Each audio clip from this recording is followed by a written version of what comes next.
my pleasure to welcome you all in this edition of Linkfest, Facing Our Time. This event is presented by French Embassy, Alliance Française of Katmandou, and Nepal Economic Forum.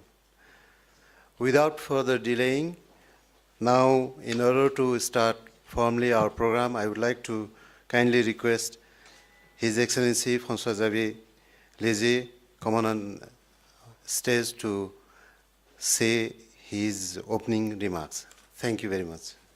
Bonjour and namaskar. I'm very pleased to welcome all of you for today's debate, jointly organized by the French Embassy in Kathmandu, the Alliance Française and the Nepal Economic Forum. Each year, we propose such a debate on big issues at the end of January, and it has become an important event for us. This year, 2019, is a very special year because we are celebrating 70 years of diplomatic relation between France and Nepal. In order to commemorate, we will be organizing a series of events all along the year, and today's debate is the second one. Today's topic, Facing Our Time, will be extensively discussed by our panel. We'll interact during this session. I am convinced that each of them will bring their own perspective to our discussion. The panel will be moderated by Sujeev Shakya, Chairperson of Nepal Economic Forum, with whom we have been collaborating for the past few years. There will be a Q&A, obviously, at the end, and I kindly request all of you to actively participate. Thank you, Ambassador. Your Excellencies, ladies and gentlemen, I think for Nepal Economic Forum, it has been a great pleasure to collaborate. This is our 5th edition of Linkfest we have been doing for the past 2.5 years. I'm just today a glorified timekeeper, and I'll ensure that I'll keep nudging the panelists. We have a wonderful panel. Arnico Panday is the Regional Program Manager of ICIMOD. Camille Hanesse, next to me, is the founder of Cosy, Nepal. Shiwani Neupane, on the extreme right, she is the Director of Ambe Group and also a writer. And then we have Shrinkhala Khatiwada, Miss Nepal World 2018, and also the Goodwill Ambassador of 70th Anniversary of France and Nepal Bilateral Relations. So when we are talking about facing our time, so the first word, facing, so we are talking about what is our present made of, how to face what our present demands, and what memories we want to carry of the present. So the panelists are going to mostly talk about their own personal narratives, and we want to make it a more of a conversation. And so we begin the first round, and maybe Arnico, the first round would be as to talking about how do the panelists connect with this topic of facing our time. So Arnico. I'm an atmospheric scientist by training. I've been spending the last 7 years working at ICIMOD on regional atmospheric issues, both air pollution and climate change. If I look at facing our time, it's facing what are the challenges for us that we're facing looking into the future, and what do we need to address? And to me, climate change is a very big one. Climate change is not just an increase in temperature, it's a messed up climate system that's happening as a result of an increase in average temperatures. The switch required it's a major switch in energy production, it's a major switch in products, in building materials, in what we consume, in behavior, in our preferences. It's also a major business opportunity. I think there is hope that we can achieve something in the next 12 years, but it really needs a commitment from everyone in this room and beyond. Thank you.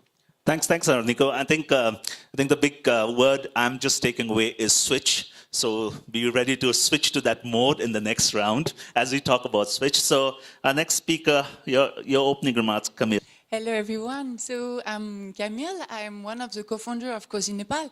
Cosy Nepal is a small company that tackle the renovation of old private building. So not public building, but private building, in a way that we want to, give them a new purpose, avoid them decaying, avoid them being destroyed, in order for the owners themselves to regain pride in their patrimony. We try to find solutions for local owners to stay in their historical neighborhood and to, revive their ancestor houses and revive the pride of their patrimony. And we look at the present as well when we think of tourism, to find a way that is non-disruptive, that a tourism that would be, let's call it, immersed tourism.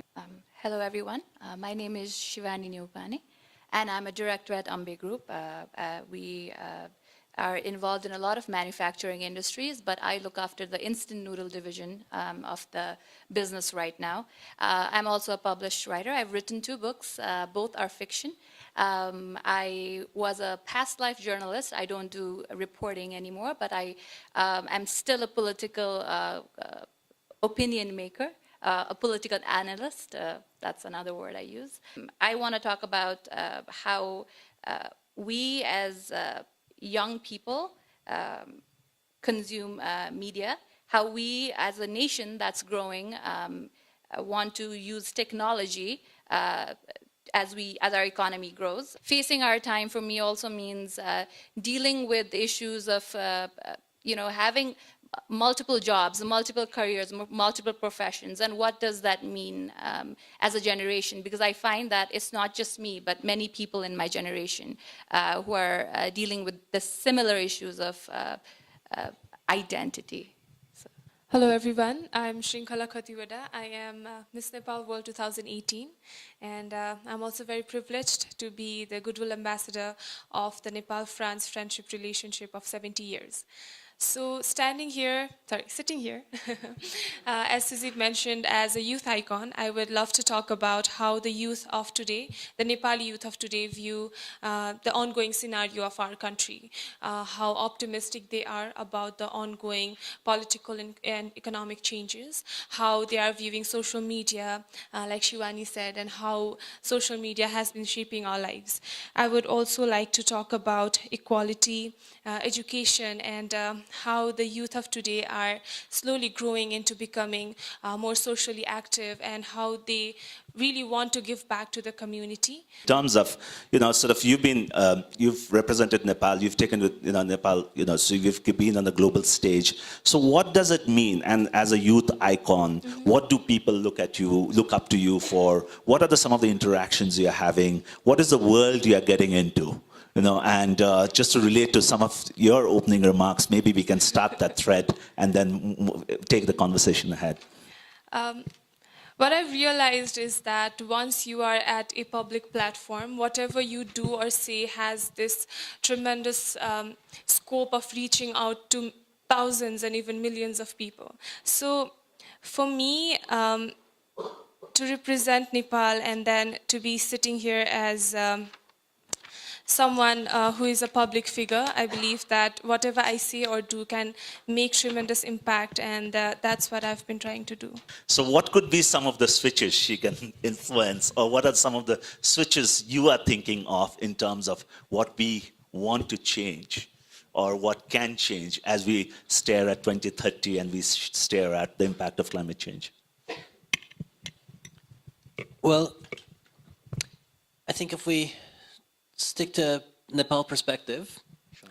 I think one of the big switches I'd like to see in Nepal, and it's realistic and starting to happen, is a switch away from fossil fuel energy. But switching to cleaner energy, it's a switch away, switching our transport fleet away from fossil fuel, switching our electricity production away from fossil fuel towards clean energy, but also switching to clean cooking. So switching away from cooking with firewood, I think, is a big switch I'd like to see for people's health. I would also like to see a switch of Nepal being an exporter of labor. Far too many people are going and doing manual labor, building other countries' airports, other countries' stadiums, other countries' roads, when we really have a need to build our own infrastructure at home. I'd like the young generation to have opportunities to travel abroad to see the world, but not to be compelled to go abroad to work. So what have you been observing, and how do you see this panning out over a period of time, and what has been some of your experience or stories you would like to share? We came, at least in the old patterns, the areas that I've studied, we came from, people mass destroying their places, to to an extent where they get interest in it again. But my concern is that it should come from a core perspective, like it should come from, like, I'm very much worried that we take tourism as a money machine thing and we just renovate for the sake of renovating, but, you know, letting the local people getting away from their own area. Do you see this, you know, sort of the going back to how you are building your houses to, you know, olden style, and is that going to contribute to, you know, conservation, or is it basically creating a heritage Disneyland? We should not be creating a heritage Disneyland, but of course we go through conservating, so we have to conserve, but we should not conserve it just for the sake of creating a money machine. Like, we have to conserve it, we have to preserve it with the local people inside, and for that we have to find way to retain them in. So there must be a lot of cultural dimensions to it, and how youth look at jobs, work, and maybe, you know, related to that and the larger issue of the portfolio career. Shiwani, your remarks. In terms of the labor shortage issue, it is a major issue in industries as well, and it's not just in industries. I think we see it every day. If you need a plumber or a carpenter or any skilled labor in Kathmandu, it's becoming quite a issue to find people who want to stay, even including people who work for me. I think 1 foot is always out of the door. I think the reason for this is also our culture of hopelessness, the politics of hopelessness. We don't sit there and we don't think, okay, Nepal can also be a rich, growing, booming economy, and I actually blame that on politics, and we don't have a politics of hope in this country. If I could jump in briefly, and that's about people having a foot out the door. It's people going for labor, for jobs, but it's also for studies. And yes, there is a huge value in studying abroad, but not for everyone, and not to have to be compelled to it. I would go back to Shrinkhala in terms of, as someone who has benefited from the advent of social media, to someone who's also facing challenges because of social media. About social media and fake news, this has been something that's been bothering me for quite some time now. There's this news that's been going around which says, Shrinkhalale 12 barsako umerma rato gulabko lagi chumban bechin, which means I sold my kiss when I was 12 years old for a red rose. So that was a poem that I wrote for social media awareness about sexual violence and how young girls or young guys view sexual violence and abuse, and they just translated it to be my own personal experience and made a news out of it. So this is how social media has been portraying news in a sense that they are not feeding the public what the reality is. They are giving something that people would love to click. So we can use media positively also, social media also positively. When we look at people going to a certain temple or going to a heritage site, they post on Facebook and their Instagram, and then there are people following it, and there's so many people go in, you know. So how do you see that from a positive, or, is that a challenge? To come back to what Shrinkhala and everyone has said, I think we could resume or talk about qualityness, no?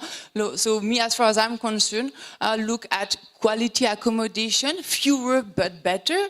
And I would say, like, we need quality journalism. It's all resumed to that. Let's stop, this mass production of everything. One of the things we talked about in journalism school, which was 3 years ago, was about how the media landscape is changing so rapidly that none of us have any clue about what the future of the media is going to look like. And I think that's why, media is extremely important. It's also media is also at a time where no one knows what the future of the media is going to look like. We all know the future is digital, but we don't know what are the paid versions that are going to, if paid versions are going to work. So how do you see, do you see that switch also taking place, Arnico, as you're working around in terms of, where social media and new media really takes over these issues that are required, where we need to look at a switch around how we consume things, how we produce things, or how we use things?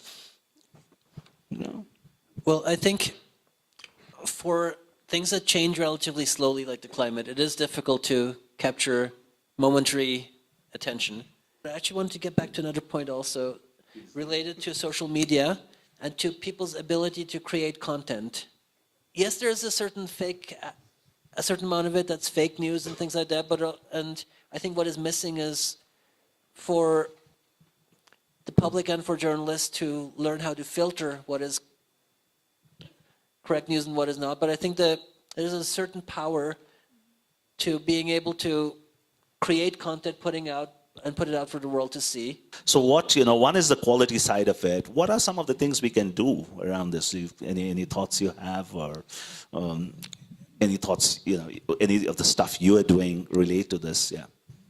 No, I mean, I think, yeah, it's the word of mouth is wonderful. I mean, today's you can really share the right message to people the way you want it as well. I mean, it does not need to be disrupted by others. You can really, for example, as far as Cosy Nepal is concerned, we never use those big booking platforms to book our place, because now the right message can be carried directly to the people. I just wanted to add on, give credit to social media where it's due, because all the success that we got in Miss World, the project of building a health center for the Chepang community, and what kind of support they've been getting, it's all through social media, and I'm very thankful that we are getting this platform where we can just voice out, we can just spread across anything that we want to, and you don't even really have to be famous. You just need to catch on to the trend, or you just need to have that spark in your post, and then it goes on viral. Social media is a really, really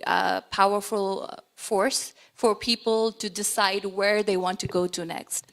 And I think in terms of, that's something we could do as a country as well, make Nepal one of the most Instagrammable countries in the world, and Kathmandu maybe one of the most Instagrammable cities in the world.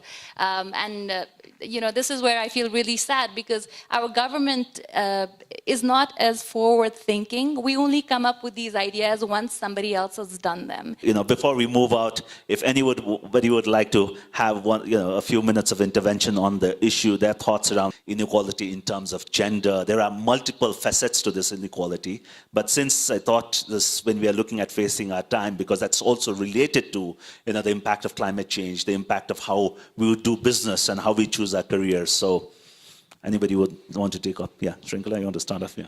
While we are talking about opportunities, I believe that as a country we are moving very fast ahead in terms of educating girls and bringing them into the same level.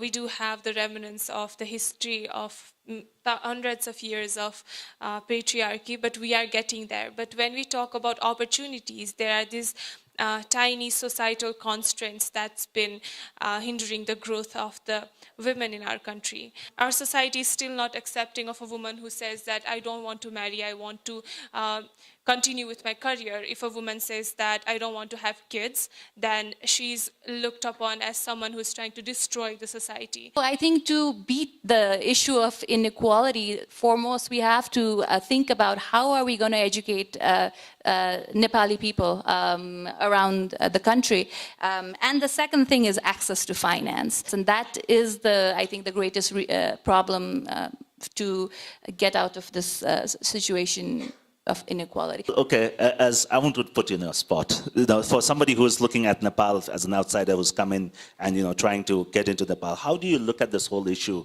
around inequality and the issues that have just been discussed in terms of how we, and as a society, we function? As an outsider, for me, there is many things that I wouldn't say do not make sense, but are surprising, and I still see it with the eyes of, reach the difference. So, but for sure, I mean, when I see the people evaluating around me, the men do get the most credit for everything, and the women, if they are around me, that at least they are allowed to work and they are doing something, but still they are not doing it the full span. In terms of inequality, I guess we've been talking about two different kinds of inequality. One is culturally imposed inequalities between men and women, and I think it's the young generation, the majority of the country that's in the young generation that most can change things, working together, using social media, maybe with Shrinkhala taking a leadership on some of these issues. In terms of inequality, in terms of opportunity to access education, to access finance, I see some really prominent bankers, some really prominent education people in the audience, and I hope to have a lively discussion on how to broaden access to education and to finance. So we'll take a few questions from the floor. I remember the word of Donald Trump. He said that we need global warming because in snow, like I studied in Jilin University in China, minus 30 degree, very cold, and people have very bad concept about the snow. So can we change the paradigm by inventing games and other things in this country? Thank you. You mentioned that education will help a person to think analytically. So how do you define an educated person? I'm really interested that nobody has brought up the issue of population and population pressure and population control. My particular question is that as someone who represents an intergovernmental research center and a learning and education center, how receptive is the government and different government agencies to your findings and to findings of similar organization like yours? Whoever asked me that question, thank you so much. And I think you answered the question while you asked me by asking me if it was multidimensional. The answer is, of course, inequality is multidimensional. I think the solutions to it are also multidimensional. Trump's tweet about where is global warming when the US is having a few cold days. Climate change is sort of the decade scale average. It's not what's the small up and downs going on, and Trump's an idiot. He doesn't get it. But in terms of your question about how do we promote appreciation of snow and ice and get more tourism into the high mountain areas in the winter, it's actually a good idea to promote some winter festivals to bring in more people. Is the total world population too much for the Earth? Depends on what people consume and how they live. I'm not convinced that it's the biggest elephant in the room. It might be one of them. The level of responsiveness from the governments to us and the level of engagement varies quite a bit.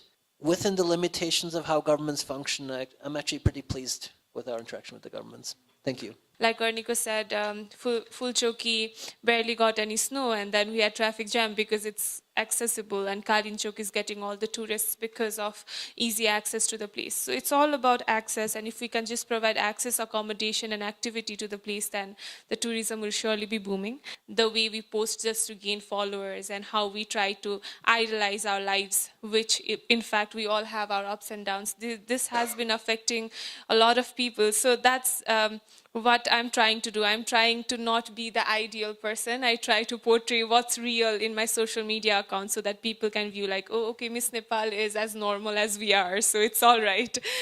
So that's the least that I can do, and I think we all should be doing that as well. Have you ever thought about the intersection of technology and spirituality? My question is how you can empower the youth people. They can be productively engaged in the country. Thank you. My question is, as a nation, why haven't we been able to make the switches? How do you think one can maintain hope in the face of adversity and uncertainty? How you've maintained hope over the past few years? What can we do really to change the narrative of our country so that there's a culture of hope that we can spread within our country that then becomes the way the world perceives us as well? The reason I am able to maintain hope is because I have built a community of great role models around me. So while I do business, I work with people like my father, who's an incredible role model to me in terms of what is possible, and my friends who are also who are always constantly pushing me to see beyond the politics of, beyond everyday politics that we have in Nepal. I think there's why hasn't it happened yet? Partly it's only that we're just getting into having enough supply of clean energy to be able to imagine it. To a large extent, it's the role of the government to create the environment for it to happen, but there's also a role for us on stage, for example. I switched an electric car 2 years ago, and I think there's an opportunity for setting examples as well. Thank you.